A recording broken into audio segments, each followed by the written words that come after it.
You are better than you think you are. You can do more than you think you can. He has these quotes that he says. And anyway, that quote resonates with me. Good afternoon, good day, good evening. I don't know what time you're listening or where you're listening from. It's your boy, your host, Ron Tillman, and you are with me for another episode of Walk in Victory. Speaking of victory, walk. Warning! This is a public service announcement. The Walk in Victory podcast is where we have conversations purposed to evolve lives. You may not want to evolve. Then tune into another bleeping podcast. Everyone else, enjoy the show. And here's our host. Good afternoon, good day, good evening. I don't know what time you're listening or where you're listening from. It's your boy, your host, Ron Tillman, and you are with me for another episode of Walk in Victory. Speaking of victory walks, it's difficult enough to be an entrepreneur, period. I'm just going to say that. Building a business is hard. There's no real cookie cutter way to do it. That's why coaching for business entrepreneurs became a thing, because you see somebody else who has some semblance of success. You say, hey, I need you to help me to navigate through things. I'm building a platform for entrepreneurs on my agent, like an agent. It's going to be like in your pocket. It's going to help you to navigate through the planning and all of those other things that our body is going to be able to do. From my personal experience, from my 25 plus years of entrepreneurship, successes and failures that I've learned over the course of time. But even then, there's still within your business a level of downtime. When I mean down, because everything is cyclical, it's up and it's down. So you have to learn when your cycles are. So if a successful business owner started a new business, they would still have to go through in that new business, regardless of how much money they made over here. They would still have to go through that system. And it doesn't really, a business doesn't really get successful until after 4 to 5 years. When I'm talking about profit, I'm talking about systems, navigation. It takes about a 3 to 5 year window, but I say 4 years because 4 years is a sweet spot. You done borrowed from your grandma. You done did all the things. Took a loan against your 401k. People done walked out on you. You refined your mission and your vision statement. All of those things, yeah, that really is helpful. It's helpful to have a plan. It's helpful to do that. But that doesn't make you a business owner. Once you get in the trenches, you're selling stuff that your family brought from you before, but now because you started a business, they're not buying from you no more. You're hurt. You're despondent. You're losing your hair. Is it my product? Is it me? Like, these are the questions that start to resonate in the mind. And I want to tell you, and we're going to bring on our guests. It's not you. It's not the help. It's the process. And only the strong survive. When we started this podcast 5 years ago, we actually started 4 or 5 years, probably like 6, because they keep a record of where we started. When we got picked up on a production deal 5 years ago. We was just laughing today. I was laughing because I was just telling Shorty over here about when we started the podcast. I would do a show episode and I would run and I would look at the numbers and then it'd be a 0. Nobody was listening. 0, 0, 0. He encouraged me to keep producing, uploading. 0. zero. 5 years later, we're doing close to 300 downloads a day, which brings us into the top 10% of podcasters. I want to hit that 1%. That's that's my goal. And we want to hit that 1% download a day. We're producing shows at an incredible clip. We was doing like 2 shows. I looked at this as a separate business. When I first started, I didn't look at it this as a business because I didn't see the business value in it. I just talking shit on the microphone. Excuse my language. For my mom, who's now finally, my mom subscribed. So. Finally, she's the one. And the first podcast was about her. Hey, mommy, I started a podcast. That was like, we are close to 400 episodes, 20,000 downloads. And but the 20,000 really happened when we started to take this seriously. When I knew what my topics of conversation would be, when I knew the type of people that I wanted to sit at your feet, we changed our thumbnails and everything 5 or 6 times. I've changed my slogan from "We sit you at the feet of the masters" to because that was me saying, "Hey, I'm sitting at somebody else's feet, and we're gonna have a conversation." To now, I know what direction I want my audience to go to. We evolve you through conversation, and we're gonna have an evolving conversation with our guests. How are you doing, Kelly? I'm great, Naran. How are you today? Great. Tell the audience about yourself and what it is that you do, and you know, it went. Yeah. Yeah, well, thank you so much for having me on. We talked pre-show. I am in Colorado, and I'll be honest, you scared me a little bit there with your talk about how hard it is to start a business and the things that you go through because I started a business just 2 months ago. So Oh, I'm brand new in the business world. But I am having great success, so I am not going to let you scare me into thinking that it's gonna all be amazing. So like I mentioned, I'm in Colorado and I live at 2 miles high in the Leadville area, and I named my business 2 Mile High Marketing. So that's where the name of it came from. I work with thought leaders and helping thought leaders find their target audience and establish their thought leadership platform. so when we talk about marketing first, and then we'll move to the thought leader part. When we talk Sure. about marketing, the platform has changed a lot now because of AI and the things that AI is giving Mm. thought leaders the ability or capabilities to do, whereas you had to do a lot of the heavy lifting. How do you see the industry shift for you when you're sitting down talking to your potential clients?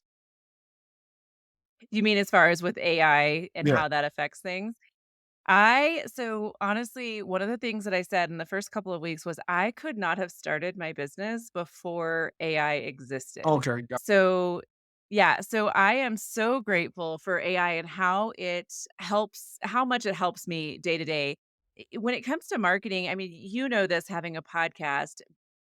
I previously was managing the podcast for my company that I was working for, and I used to sit down and have to listen to the entire podcast and pull clips. I would write down timestamps of, "Oh, this is a great little Yeah. nugget that I wanna pull this clip," right? And I would actually transcribe the episodes myself.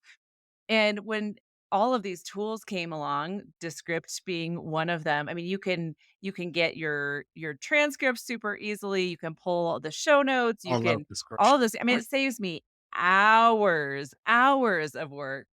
So yeah, and then when it came to starting my business, I mean, I can write pitch letters for my clients in seconds rather than having to think through.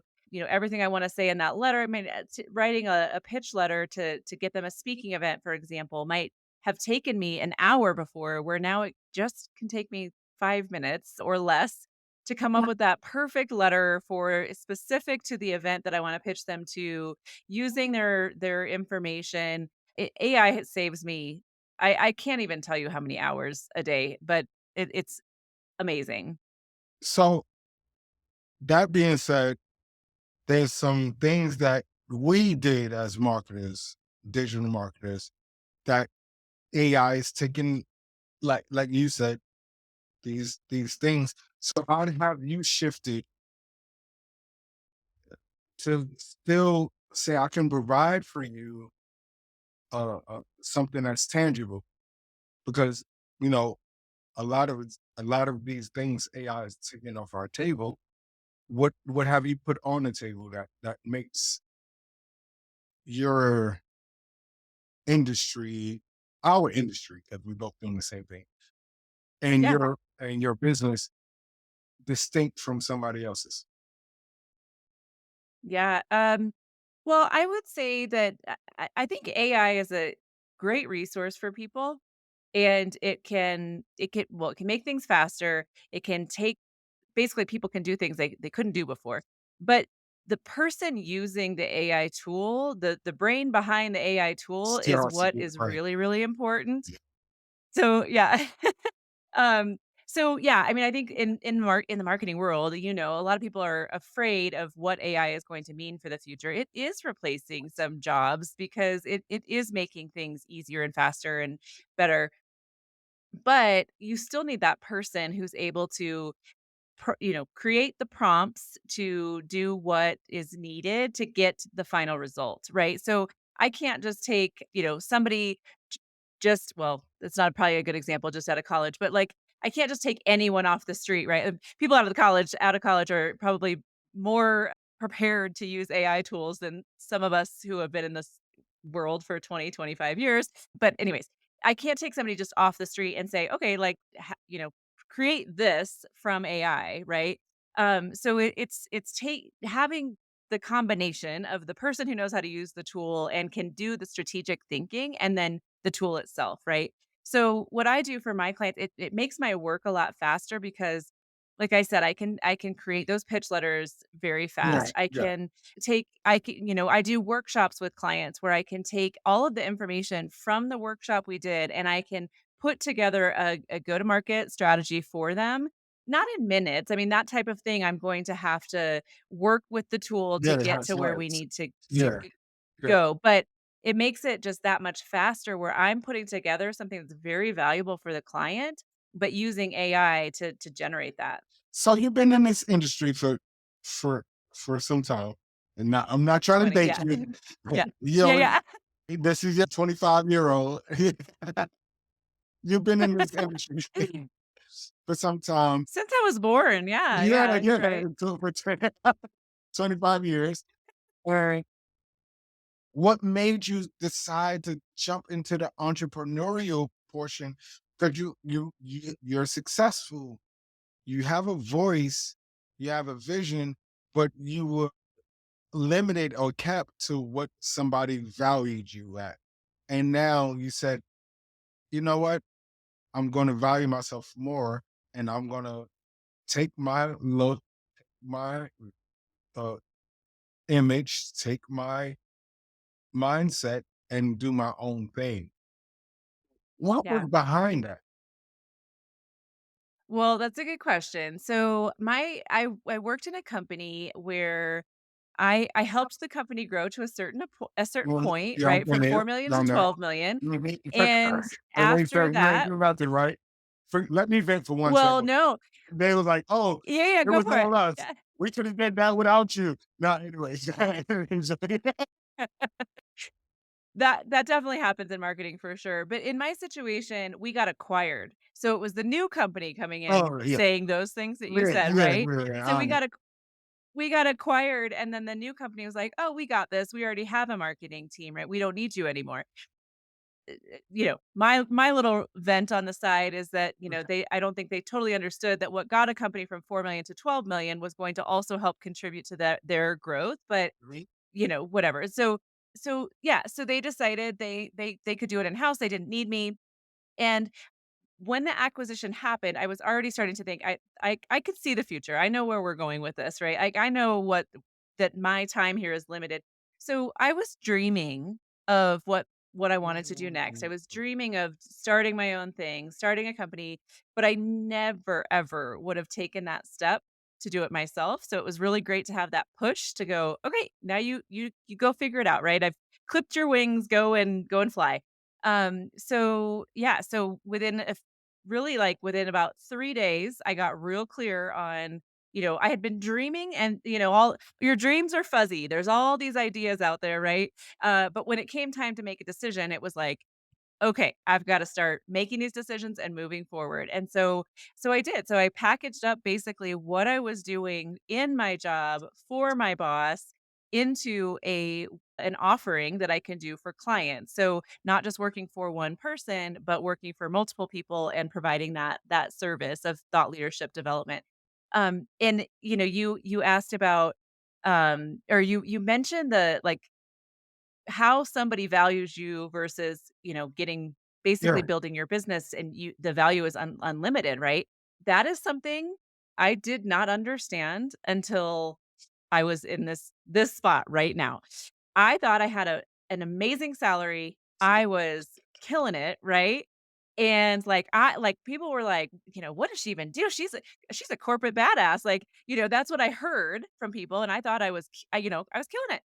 I can tell you right now, you can do a lot more when you go out on your own and you are the one determining what your value is, Yeah. right? So how is that power for you? The power dynamic of naming your price, being able to walk away. And I've never had this conversation. This is the first in 300 because you said something that no one else acclaims to, and but maybe because you're so close to it. D- But how is that power? How does that feel for you that you can name? You can probably say to a customer what you made in a year for one campaign. Mhm. How does that feel? Yeah. Well, so again, like it's been shocking to me. It's only been 2 months since I started my Yeah. business, But you're ex. but crossing that line of like, you go from somebody saying, "This is what you're worth to our company and this is what we're going to pay you," Mhm. to saying, "This is what I charge for this service," and you can go and I had one sales call last week where they asked me, "Why would I hire you instead of just going out and hiring, like, offshore people to do this work?" And I'm like, "Good question. You can do that. You can absolutely do that." But what you're gonna do in that case is you're gonna have to manage those people, you're gonna have to give them instructions, you're gonna have to tell them exactly what you want them to do. When you hire me, you're getting a whole team of people, and I'm gonna charge for that, right? So, and it's not like I'm gonna charge crazy prices, but when you put together a number of clients where you have created a service offering for them, and you're determining what you're worth, and they're willing to pay you for it, you can do a lot more than when you're working in one company and you have, all of the company things that come with it, right? You have all these meetings, you have to go through certain Yeah. trainings you have to do and all this stuff Yeah. where I get to decide how we're going to move forward and that I mean you say the word power. I'm like, I don't know, it doesn't feel like power, but it's amazing. It's It's amazing empowering. freeing feeling. Yeah. When Yeah. did you know It is. you It was is. right? When did you hang up the phone and know I'm good at what I do? What was that Ooh. like for you? And explain to our audience how empowering that meant for you, what that meant for you to even go out because you could have went out I'm pretty sure they gave you a nice package when they let you go. I've been around those. I've been around those Let's go. breakups. Wink, wink. I've been around those breakups. Those breakups seriously end nicely. So, but then you said I can do this on my own. But when did you know that? Wow, I'm good at what I do. Right. Okay, so again, I'm pretty close to the before and after, right? So the before is where you have a boss who decides what you're gonna do, Okay. how you're gonna do it, what timeline you're gonna do, all of those things, right?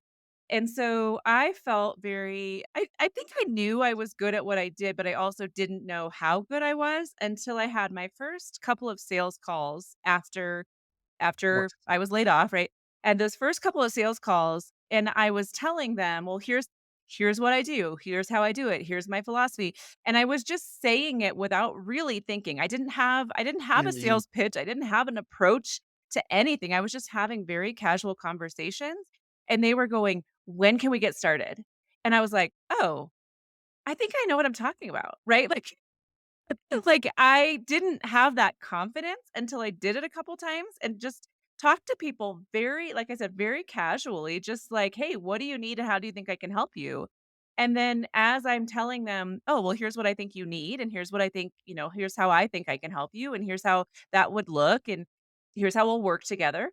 And they're going, "Yes, I want this." Right? And I'm like, "Oh, okay." Like, and just having those conversations, I've had several of them now in the last 2 months where I've each conversation helps me get clearer and clearer on what my value is and how I don't again, like you say these words, it's harder for me to say about myself, but I do feel like I'm good at what I do, and I'm realizing that in every conversation that I have that I really do have something to offer. Where before, when you're in a job and you feel like, what am I going to do after this? Like, how am I going to find another job? And that feeling of like, am I good enough for it?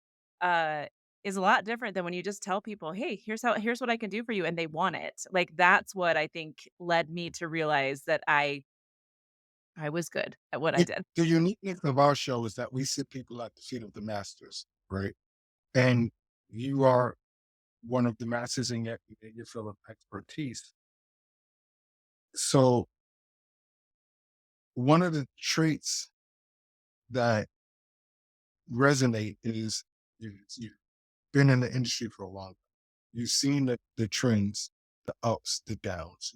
You're able to understand how AI, yes, AI is going to take some people's jobs, but it's also going to help others make a lot of money. As a marketer, you are employed to make people money. Your campaigns help people make money. You help females now. You talk to females, female entrepreneurs, female marketers, and that industry is it can be chauvinistic and everything like that. So, what is your message as one of the masters to a female that's going into this industry that they need to understand? Like, you don't have to show off your sexuality or whatever. I don't know. I want to put words in your mouth, but what is your Yeah, message? yeah.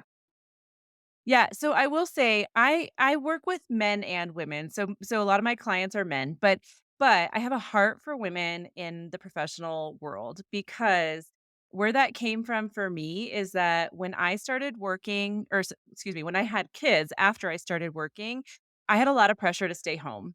A lot of people in my life were saying you shouldn't be Yeah. working, you shouldn't put your kids in childcare, I had that pressure and it really weighed on me for many years, and so I'm very passionate about helping women in the professional world to be successful, to stay in the workplace if they choose to. Not everyone wants to, and that's okay, but if they choose to stay in the workplace, I want women to, not to steal Sheryl Sandberg's words, but, like, to lean into their careers Mhm. and not just take jobs where they're assistants or where they have minimal responsibility, but to really embrace their careers and to grow in them. So because of that, I started my podcast, which is Beyond the Bestseller, and I focus on women who have written books that are nonfiction. They have some sort of message they want to share. So typically professional books, books that are for other professionals. Doesn't have to be for women, but the authors themselves are women. I started that podcast because I again am passionate about just women in the workplace. So yeah, so I work with women who kind of have these dreams of I want to write a book, I want to maybe Mm, step out of my corporate job or my, day to day whatever and start a business or start some sort of passion project. I just get excited about that. Clearly you can tell by the way I talk. I start getting really excited about it. And, I want to help women with that. So my clients aren't only women, but that is kind of my side passion project of working with women and just trying to help elevate women in the workplace. and you have it, everybody. Told you we sit you at the feet of the masses. I as someone who's helping people to get their stories out with the books and all of those things. What books have impacted you personally and professionally? They can be fiction or nonfiction. Let our audience, like if you're sitting out at a campfire and you had to tell us about some books, what would it be? Oh my gosh. Well, how much time do we have? Because I came from a publishing background, so I'm very passionate about books as well. I've worked with authors for 20 years. I mean, since I was born. So some of I my like that. favorites are some of my favorites are I probably one of my favorite books for productivity, if that's something that you're into, is Getting Things Done by Mm, David yeah, Allen. yes. That book changed the way I work, the way I organize my day. I absolutely love that book, but I could go on and on about books that I love. Right now, I'm focused on the Miracle Morning Practice, and I did a comparison of Miracle Morning, that book by Hal Elrod, versus the 5 a.m. Club. So those two books are very similar in their approach to how you start your day, and I did a comparison of those. That the video that I did comparing them and also the blog post, also this time of year, they come back up, they start picking up, like, people start you can tell it's like a New Year's resolution. People Yeah, are like, "I yeah. need to start All the getting stuff up I early in the nailed. morning," right? So all of a sudden my views go up this time of year, whatever, but those 2 books also have been very impactful to me, and I do practice Miracle Morning. I get up every morning at 5 or 5:30 and do the whole are you familiar with Miracle Morning, Yes. kind of the things that he says to do? So I do that every morning, and I really encourage people to do that if they want to, again, like, lean into their careers, grow, personal development. If those things are important to you, those books are really, really helpful. Well, I'm starting an AI agency. And because I do mindfulness, so I've been pastoring for 24 years, over 20. Damn. I'm about to be 50 this year, y'all. I know I don't look it, but because I breathe. No, so we're doing a, I'm taking my marketing, my time management, all of my systems, and I put into an AI agent to help small business owners get a Mm, big business feel. So we're going to have funnel building components and all of these things. But the one of the things that made me even decide to even mention this, because I wasn't going to mention it until I was farther down the road, is the morning how you start your day. Because mhm, it's how we start our day that leads to the fruit of the day. And every day we should start off with some type of gratitude. We should also start off with some type of aim, affirmation or aim. And then we should leave with some type of sense of it's already completed. And as an entrepreneur I've lost everything 2 times in one lifetime. Homeless, eating Snicker bars and Doritos. My mother didn't even know what I was going through because I mm, was too prideful to even say I needed help. The second sure, time I didn't have that much pride. I need help, right? But the first time I was like, oh, I don't want how people going to view me or how they going to think about. It doesn't matter. Like you got people that love you. So somebody's listening to this right now. You might be living in your car because you don't want to be rejected or you don't want people to laugh at you. Like get over it. Get over yourself. We yeah. This is the journey. The journey again. I'm not trying to scare you, but the journey is Yeah.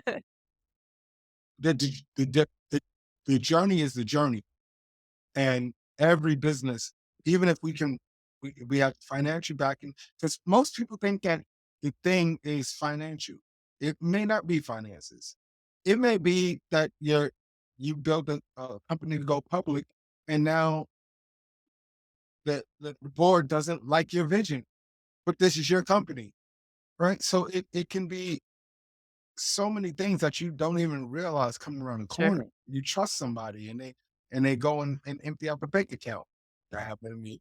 Oh, and Mhm. that's the journey, but the journey is a part of the process.